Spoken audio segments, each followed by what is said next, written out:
Monsieur Lachmann, si je suis occupé. Très bien. Bonsoir à toutes et à tous. Merci d'être venus jusqu'ici. Nous allons parler ensemble avec le plus de spontanéité possible, échanger avec le plus de spontanéité possible pendant à peu près 1 heure, 2 tables rondes. Vous occupez tous des fonctions, ceux qui vont être sur scène, mais aussi dans la salle, importantes parce que, me semble-t-il, vous occupez de quelque chose d'essentiel, c'est que vous vous préoccupez de l'autre. Vous vous préoccupez de l'autre, celui qui a eu peut-être un petit peu de moins de chance que certains. Vous vous préoccupez de personnes qui ont moins de chance, mais qui n'ont pas forcément moins de valeur et moins de talent. Et la problématique que vous avez à gérer au sein de vos entreprises, c'est la problématique que l'ensemble de la société, tel que M. Lachmann vient de le dire, a à gérer.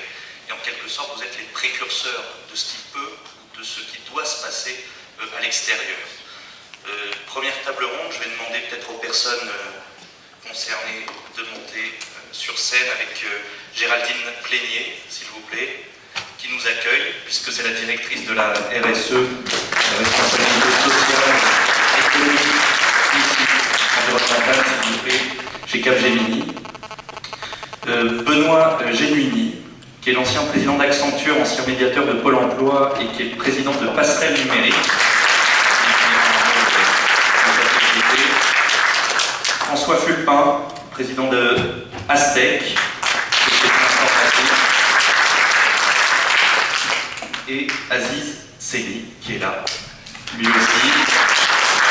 Vous savez, l'ascenseur social était en panne, alors j'ai pris l'escalier, un livre qu'il a rendu célèbre dans son domaine et qui est président de Business Angel des Cités. Madame Plénier, puisque... Et secrétaire général de l'association. Et secrétaire général de l'association, je pense qu'il en parlera également. Est-ce que j'avais envie de vous demander tout d'abord, comment est-ce que vous êtes considéré au sein même de votre entreprise Capgemini? Est-ce que le fait d'être directrice de la RSE, c'est un rôle qui est marginal? Est-ce que c'est un rôle que l'on considère parfois comme un support un peu à côté, ou est-ce que c'est quelque chose qui est très valorisé en interne? Comment est-ce que vous avez à gérer ça par rapport aux grandes directions telles qu'on peut les avoir dans les entreprises? Eh bien, vous y allez direct. Hein. Oui. Est-ce que vous avez l'impression d'être bien considéré suffisamment? Dites-nous la vérité. Je vais vous dire la vérité, c'est que je ne me pose pas tellement la question, en fait. Je crois que je sais vraiment ce que je fais et pourquoi je le fais au sein de Capgemini, et je le fais maintenant depuis à peu près 4-5 ans. Et que j'ai véritablement, je crois, le soutien des gens avec lesquels je travaille.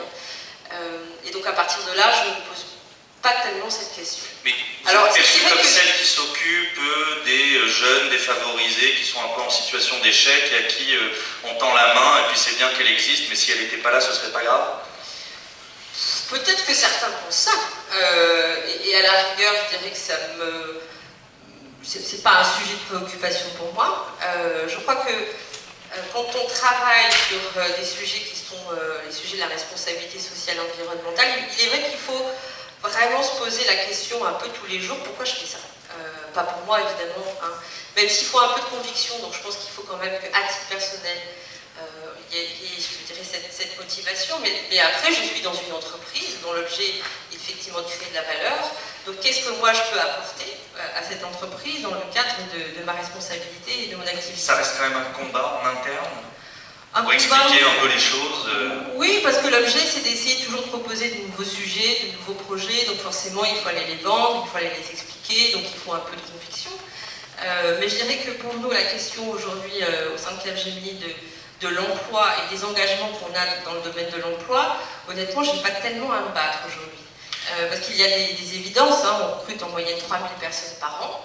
Finalement, recruter aujourd'hui 3000 personnes en France, c'est compliqué sur le métier de l'informatique. L'alternance, ça pèse quoi l'alternance dans ces 3000 personnes? Sur l'alternance, alors pour être très concrète, en fait, on a pris un engagement en 2009 où on a dit on va recruter sur 2 années 1000 jeunes en alternance. Ce que nous avons fait entre 2009 et 2010. 1000 jeunes, voilà. Ce qui était une révolution au sein de Capgemini et au sein de l'ensemble des filiales, parce qu'il est vrai que pendant un certain nombre d'années, je pense que beaucoup de dirigeants, de managers, considéraient que l'alternance était plutôt dédiée à des métiers plutôt professionnels, et pas forcément à nos métiers. Donc c'est vrai que ça a été un changement culturel. Métier professionnel, c'est quoi? De l'artisanat Voilà, l'artisanat, des métiers, enfin, je sais pas, de l'électricien. Manuel. Voilà, donc c'était pas forcément considéré comme adapté à nos métiers, alors qu'aujourd'hui, je crois qu'il y a 50% des écoles d'ingénieurs qui ont des cursus en alternance, que l'ESSEC a 30% de jeunes qui sont en alternance, et que les universités aussi s'y mettent. Et qu'on a progressé, nous, de manière très concrète, sur les contrats de professionnalisation, qui sont plutôt, je dirais, le mode d'alternance qu'on développe, de 50% en 2 ans. Donc voilà, donc c'est vrai qu'on a aujourd'hui clairement progressé sur ces questions-là et qu'on essaie de trouver des solutions pour proposer des solutions d'emploi et d'insertion à des jeunes. On va revenir là-dessus, je vais faire un petit tour, mais d'abord, est-ce que vous avez un exemple à nous donner, peut-être une image, un visage, une réussite particulière qui vous revient comme ça spontanément par rapport à tous les dossiers que vous avez pu traiter, peut-être dites-nous un garçon, une fille, quelqu'un autour de sa famille, de son travail qui vous a particulièrement marqué? Non, parce que en fait, c'est plutôt, je dirais, une action qu'on a développée et qu'on a mis en place en 2010 avec l'université Paris 13 Vitaneuse, où en fait on s'est rencontrés par l'intermédiaire de l'association Nos Quartiers ont des talents en septembre 2010, je crois.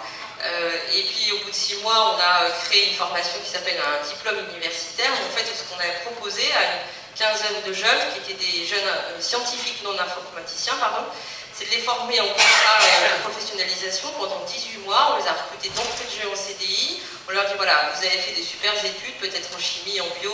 Il n'y a pas forcément des opportunités derrière d'emploi. Nous, ce qu'on vous propose, c'est de vous former en alternance pendant 18 mois. On vous recrute d'entrée de jeu en CDI. Vous êtes sûr qu'à la fin, vous aurez un job. Et donc c'est plutôt ça qui a été marquant, et c'est d'ailleurs ça qui a déclenché derrière pas mal d'autres initiatives. Donc j'ai pas un nom, j'ai pas un cas particulier, mais plutôt le cas de cette promotion qui a été lancée donc, en 2010. Merci. Benoît Géluny, donc président de Passerelle Numérique. Vous travaillez à l'étranger. Dites-nous en quelques mots votre société. Alors c'est une association, une organisation à but non lucratif, Passerelle Numérique, qu'on a créée en 2005, qui opère au Cambodge, au Vietnam et aux Philippines. Ce qu'on fait au Vietnam, aux Philippines et au Cambodge, on sélectionne des jeunes qui sortent du niveau du lycée, qui ont des talents, un niveau minimum de connaissances en maths, en logique, et qui sont de milieux très défavorisés, de familles très pauvres, qui ne leur permettent pas d'accéder à une formation professionnelle ou à l'université. Et souvent, ces jeunes qui ont été pris en charge par des ONG quand ils étaient plus petits, les ONG les lâchent évidemment à la fin du lycée, parce qu'il faut les laisser partir, et malheureusement, ils repartent sur la décharge, dans les rivières, et leur avenir n'en est guère brillant. On les prend là, et l'idée peut être un peu comme celle de l'école des découvertes, pardon, quelques années avant, et un peu plus loin, pour ne pas vous faire d'ombre, Marie-France, c'était de les former à l'informatique. C'était de les former à l'informatique, parce que c'est un secteur qui, dans tous les pays du monde, y compris les pays en développement comme le Cambodge, a de l'avenir, qui crée des emplois, qui crée des possibilités, et c'est un emploi qualifié, comme le disait fort justement Henri Lachmann, qui leur permettra de sortir durablement et définitivement de la pauvreté. Pendant 2 ans, donc, on leur apprend un métier de technicien dans l'informatique ou de programmeur, selon la voie qu'ils choisissent au bout d'1 an. On les forme à cet aspect technique, on leur apprend l'anglais également, puisque c'est la langue qu'ils vont pratiquer le plus dans l'informatique. Et puis, on les prend en charge complètement, parce qu'on les sélectionne un peu dans tout le pays, ou dans toutes les îles avoisinantes aux Philippines. Et derrière, ils restent chez nous, donc on a un foyer, et puis on leur apprend, je dirais, pas seulement ce savoir-faire technique qui va leur servir dans leur métier, mais on leur apprend le savoir-être, à se comporter, etc. Ils viennent de la décharge, dans 2 ans, ils vont rentrer chez Microsoft ou chez Capgemini, et donc il y a beaucoup de choses à travailler qui font partie de ce qu'on appelle, nous, les codes, mais qui sont plus simplement tout ce qui est le comportement, le jugement, le sens de la responsabilité. Elle est forte, dure et marquante, votre image. Ils viennent de la décharge et dans 2 ans, ils seront chez Microsoft. On parle de savoir-vivre, de savoir-être. On voit bien qu'il y a des enjeux qui sont au-delà de l'aspect technique et d'apprendre simplement un métier. Est-ce que vous avez l'impression, Cambodge, Philippines, Vietnam, France, est-ce que vous avez l'impression que les enfants qui naissent dans des milieux les plus défavorisés sont à peu près les mêmes partout dans le monde, ou en tout cas est-ce qu'ils sont confrontés à peu près aux mêmes problématiques? Oui, absolument. Alors l'environnement est évidemment tout à fait différent. Dans les pays dans lesquels on se retrouve en face de grande pauvreté et de grande exclusion, évidemment. Est-ce que quelque part la mécanique est la même? Mais la mécanique est la même, il y a aussi autant de talent chez ces jeunes et puis autant de difficultés à rentrer dans le système éducatif, à se faire connaître. Dans ma vie précédente, on avait une initiative vis-à-vis des jeunes filles des banlieues en France et on voulait leur apprendre un peu à se présenter pour aller dans des entreprises, celles qui avaient déjà des diplômes, etc. Et en fait, elles savaient très bien faire, elles avaient tous les talents pour le faire. Ce qui les avait le plus impressionnés, c'était qu'on les reçoive dans mon ancienne entreprise, Accenture, parce que c'était un endroit où elles ne pensaient pas qu'elles pouvaient avoir accès. Elle était comme un blocage. Pour elles, l'entreprise, c'est quelque chose de mystérieux, elles n'y avaient pas accès. Comment vous expliquez ça? Je ne sais pas, Parce que vous avez, j'ai travaillé aussi là-dessus. La sensation les gens que c'était pas pour elles. se créent des blocages. Vous avez les gamins au Vietnam les plus pauvres qu'on va chercher dans les hauts plateaux, qui font partie des minorités ethniques. Il faut malheureusement les tirer parce qu'ils pensent que c'est pas fait pour eux. Le travail, d'accéder à un job, d'avoir une moto, d'aller à l'université, ils ne pensent pas que c'est fait pour eux. Donc il faut vraiment leur faire prendre conscience de cette chance. Alors c'est pour ça qu'on essaye d'aller un petit peu dans toutes les provinces, d'avoir des réunions d'information, de faire passer des examens, pour que tous voient que c'est possible. Vous, Monsieur Genuini, vous avez une expérience particulière autour d'un jeune qui vous a marqué particulièrement? Ouais, j'allais dire malheureusement. Non, heureusement, j'en vois tous les ans. Mais positive, pas forcément. Des expériences positives de jeunes qui effectivement viennent de familles extrêmement misérables où on gagnait 10 ou 20 dollars par mois pour toute la famille. Ça c'est la norme dans un pays comme le Cambodge où le salaire moyen est 50-60 dollars par mois, salaire moyen, et ils commencent à travailler dans l'informatique comme technicien ou programmeur, et ils gagnent 180, parfois 200 dollars par mois. Donc ils rendent à leur famille, et ce qui est amusant, c'est qu'au début on se dit, bon, on aura du mal à peut-être aller voir les familles, faire connaissance, et ils sont au contraire très fiers de nous montrer leur famille, même si elle est très misérable, sur le bord de la décharge, dans un bidonville. Ils sont très fiers de nous montrer la grand-mère, le père, les cousins qui vivent là, dans une cahute de 10 mètres carrés, et qui s'entassent, et de montrer que voilà, ils ont grandi là, et qu'ils ont un petit peu réussi, et qu'ils vont rendre un petit peu de cette réussite à leur famille. Ça, c'est aussi l'impact. Ancien président d'Accenture, ancien médiateur de Pôle emploi, président de cette association aujourd'hui Passerelle numérique, vous êtes le plus heureux à quel moment de votre vie? Ah, ça, pas de comparaison. Je trouve que ce qui est bien, c'est de changer. C'est ce que j'ai voulu faire en quittant Accenture, parce que j'avais eu beaucoup de satisfaction, beaucoup de chance. Et quand on a beaucoup de chance, il vient un moment, pas trop tard, de rendre un peu. C'est tout simplement la question. Je ne dirais pas que je fais quelque chose de plus utile que quand j'étais chez Accenture. J'espère que je fais quelque chose d'utile aussi. Il suffit de le faire avec un peu d'ardeur, de cœur et de foi pour que les choses avancent et pour qu'on soit, comme on le disait tout à l'heure, à bien réconcilier et l'humain et l'entreprise humaine et l'entreprise et les projets collectifs. On a parlé deux fois, et vous notamment, de l'informatique qui semble être un peu le secteur clé dans cette notion d'alternance et de responsabilité économique, environnementale au sein de l'entreprise. François Fulpin, vous êtes président d'Astec, c'est une société informatique. L'informatique, comment est-ce qu'on explique ça? C'est parce qu'il y a un besoin de main-d'œuvre très fort, comme on a eu à une époque un besoin de main-d'œuvre très fort dans l'industrie automobile ou autre. Et donc on est obligé de se poser, contraint et forcé, la question de l'alternance ou de faire arriver dans le marché du travail toute une catégorie de personnes auxquelles on n'aurait pas forcément pensé auparavant. C'est quoi l'histoire? Pourquoi l'informatique? Je pense qu'il faut du volontarisme quand même, c'est pas que forcé. Moi, ma vision aujourd'hui, effectivement, Astec est une société de services informatiques. À titre d'illustration, je pense qu'en France, il y a à peu près 560 000 personnes qui travaillent dans ce secteur. Et malgré tout, il milliers, voire des dizaines de milliers d'emplois qui ne sont pas occupés. Et la filière la plus touchée aujourd'hui, c'est la filière du développement. Un bon développeur logiciel, aujourd'hui, se présente sur le marché, il a 30 propales. 30 propositions. 30 propositions, pardon. C'est le jargon informatique. Non, non, c'est pas ça, c'est... Là, si tout le monde avait bien entendu, 30 propales. Ça vaut le coup. Alors comment est-ce qu'on est arrivé là? Parce que, bon, par ailleurs, toutes les structures académiques nous fournissent absolument merveilleusement bien, en quantité, en qualité, de toutes les structures d'encadrement ou dites à haute valeur ajoutée. Aujourd'hui, quand on sort de l'X, on n'a pas forcément envie de coder. En revanche, on veut bien faire du conseil. On a 30 propales. Mais pas du même type.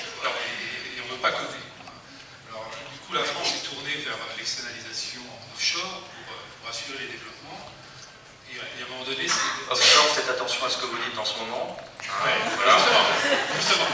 Donc, des prestations donc, à l'extérieur, Des prestations à l'extérieur, dans les pays lointains, pardon. C'est pas en Europe. C'était pas effectivement très proche de nous, avec des gens qui parlent la même langue que nous. Donc, l'offshore, par ailleurs, on va chercher à l'extérieur. On va chercher à l'extérieur qu'on a pu chez nous, puis après, c'est par s'entretenir.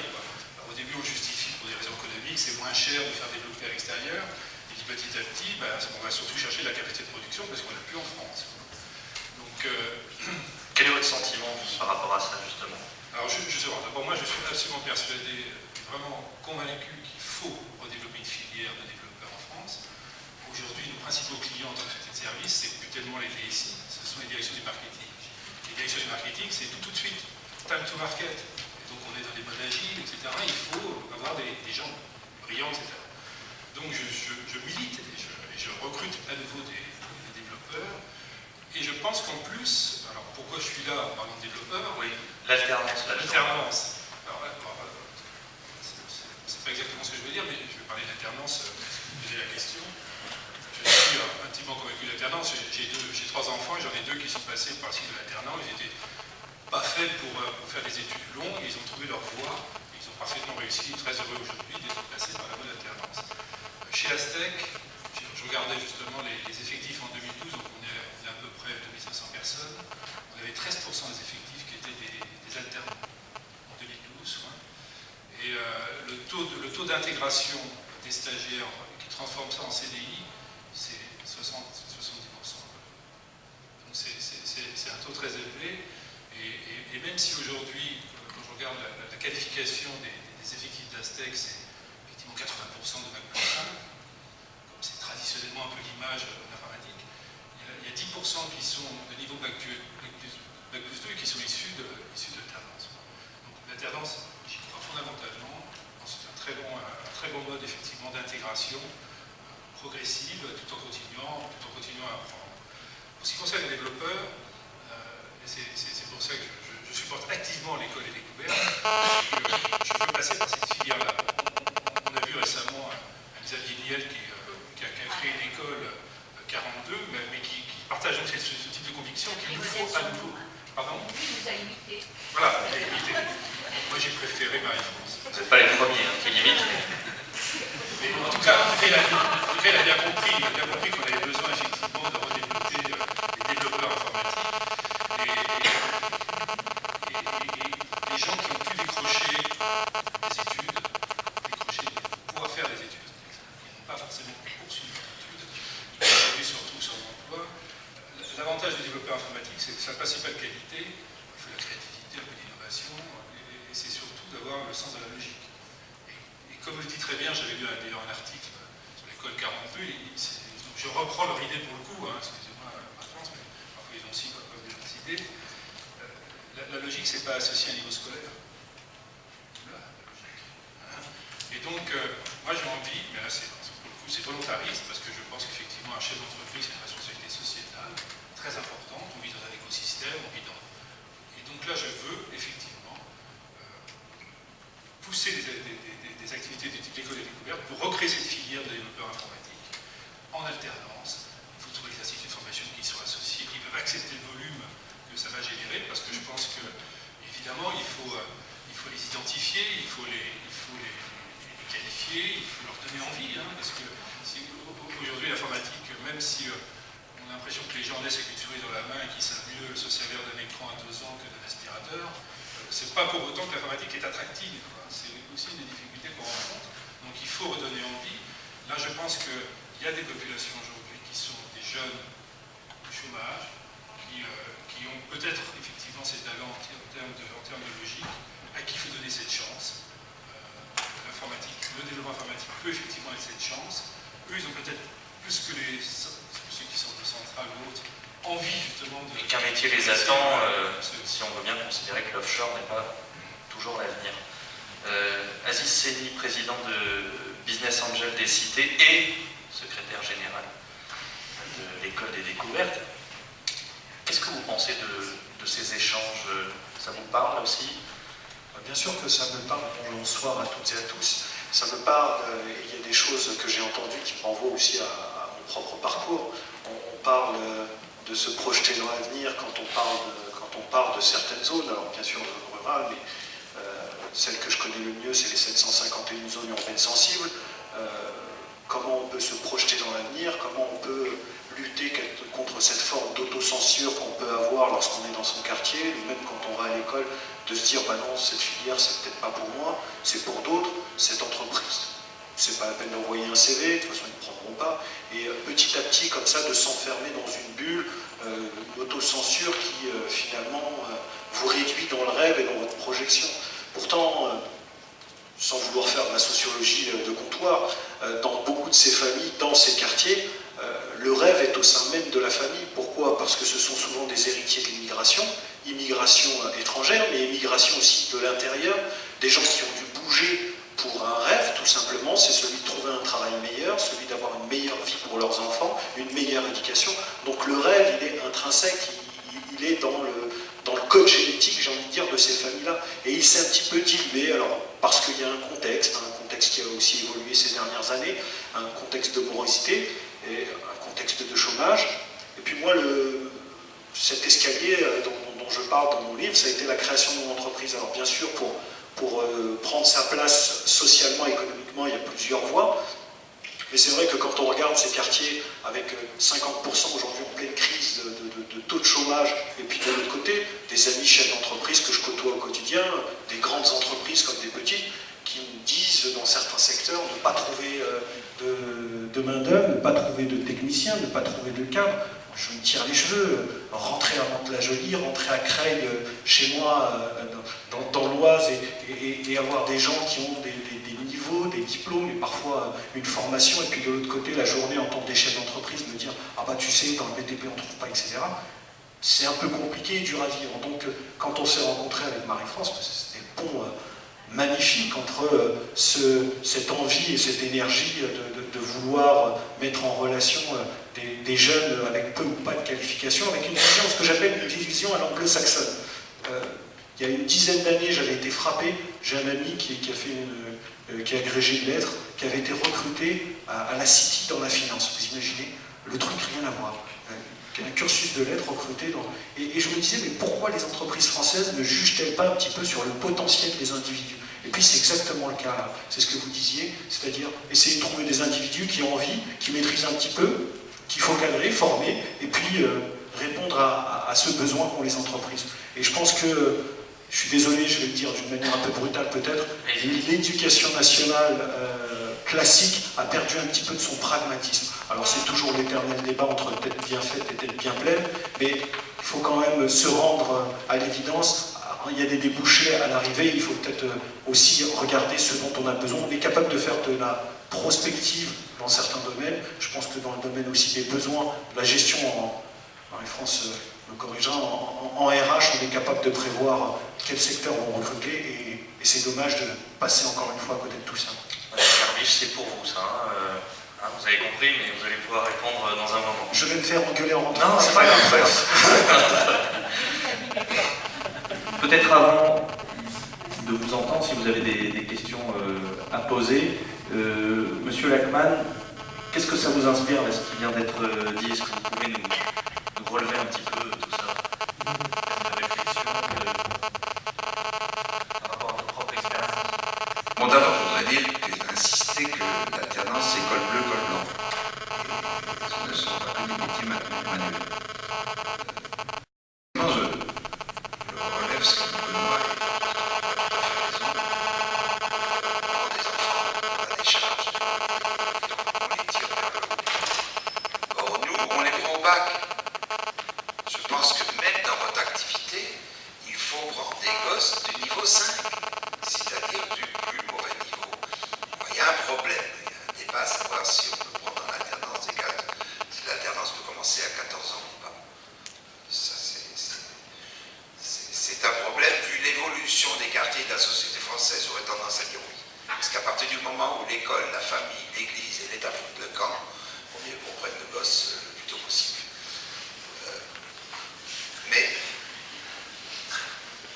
faisons l'effort de tirer les gamins vers le haut, et je crois que les gamins ont beaucoup plus de potentiel qu'on ne l'imagine, et ils ont la volonté, il faut leur donner cette envie de gagner, et je pense qu'elle est en eux. Donc, nous, on a plus de 1000 apprentis, malheureusement, ils sont à 90% au niveau 1 ou 2.